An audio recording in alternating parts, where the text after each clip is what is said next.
જી સવારમાં વહેલા એક ભાઈ ડંફરિયાવાળા આવ્યા. એમણે કીધું કે અહીં એક માણસ પડેલો છે. તો મેં પૂછ્યું કે ભાઈ જીવે છે કે નથી જીવતો? એમ તો કે એ તો મને ખબર નહીં, પણ એ તો તમે 2-4 જણા જઈને તપાસ કરો ત્યારે ખ્યાલ આવે. તમે કહીને પાછો કે તમે નહીં જાઓ તો સરપંચને જાણ કરો. તો પછી અમે છે તો સરપંચને જાણ કરી અને સરપંચ સાહેબે તે પોલીસ સ્ટેશનમાં જાણ કરી.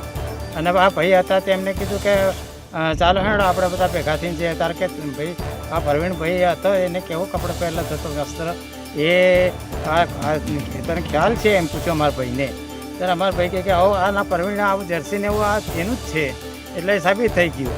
પછી પોલીસ સાહેબની આવ્યા એટલે પછી અમે જોયું ત્યારે એના ખિસ્સામાંથી એનો આધાર કાર્ડ, ચૂંટણી કાર્ડ ને એ મળ્યું. એટલે અમારે એમ સાબિત થયું કે આ અમારો પ્રવીણભાઈ જ છે. અને કદાચ આ બન્યું છે એ ડંફરિયાવાળાના આધારે જ બન્યું છે.